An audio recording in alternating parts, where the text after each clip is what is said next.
La myasthénie est une maladie auto-immune caractérisée par le blocage des récepteurs des plaques motrices par l'intermédiaire d'anticorps auto-immunes et ciblant les récepteurs postsynaptiques de l'acétylcholine. Cette pathologie touche majoritairement les jeunes femmes âgées de 20 à 40 ans. Le thymus joue un rôle important dans cette pathologie en stimulant la production d'anticorps contre les récepteurs de la jonction neuromusculaire responsable de blocage postsynaptique. Le thymus est l'organe principalement responsable de la production et de la maturation des cellules immunitaires. Gardez à l'esprit que le thymus devient fonctionnellement moins actif avec le temps. La présentation clinique de la myasthénie comprend plusieurs caractéristiques distinctes. Les patients peuvent présenter un ptosis unilatéral ou bilatéral asymétrique. La ptosis se produit lorsque la paupière supérieure s'affaisse au-dessus de l'œil. La diplopie transitoire. La diplopie est la perception simultanée de deux images d'un même objet qui peuvent être déplacées horizontalement ou verticalement l'une par rapport à l'autre. Un strabisme occasionnel ou des yeux mal alignés est une condition dans laquelle un œil est tourné dans une direction différente de l'autre. Enfin, une préservation de la fonction musculaire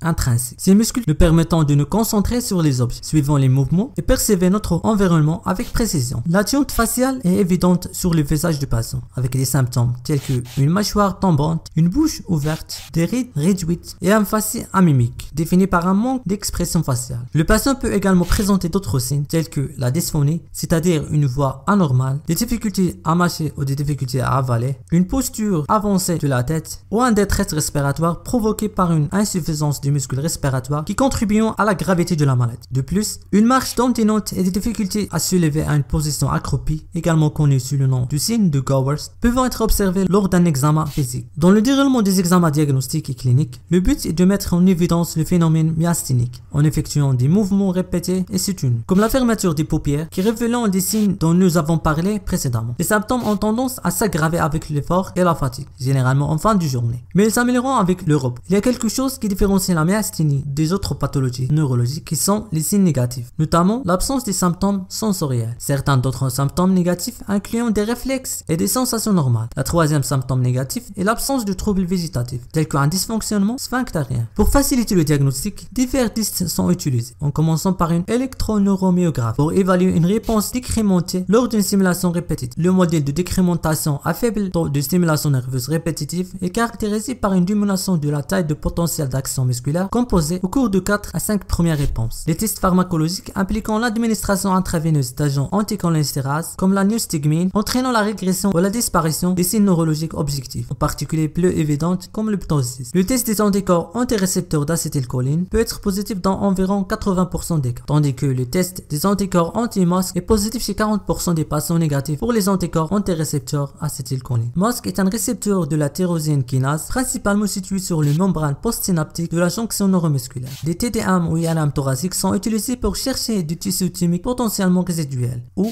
le thymon. Le thymon est un type de tumeur qui survient dans le thymus. L'évaluation immunologique vise à identifier les maladies auto-immunes associées, notamment les anticorps antithyroïdiens T3 T4, la facteur rhumatoïde et les anticorps anti-ADN. L'évolution de la myasthénie est irrégulière et peu imprévisible. Il y a des facteurs qui peuvent aggraver la maladie, notamment les médicaments, la surutilisation musculaire ou une activité physique intense. En plus, si le patient subit des interventions chirurgicales, etc. Ces exacerbations peuvent se manifester soit par une crise myasthénique ou soit par une crise cholinergique secondaire à un surdosage d'anticholinéstérase. De telles crises sont marquées par une faiblesse musculaire, une salivation excessive, une bronchorrhée et des symptômes autonomes. En plus, un myosis, une bradycardie et une détresse respiratoire peuvent mettre en jeu le pronostic vital. Alors comment la myasthénie est traitée? La stratégie de thérapie comprend l'utilisation des agents anticholinéstérase qui constituent le pilier du traitement, travaillant à prolonger l'action d'acétylcholine par un blocage réversible d'acétylcholinéstérase. En cas de myasthénie généralisée, les options de traitement comprennent la thymectomie, l'utilisation de la prédnisone en association avec des immunosuppresseurs, c'est des symptômes gênants persistants. En plus, l'utilisation des échanges plasmatiques ou des immunoglobulines intraveineuses lors d'exacerbations aiguës. Pour la myasthénie oculaire, les corticostéroïdes ou les immunosuppresseurs sont rarement utilisés.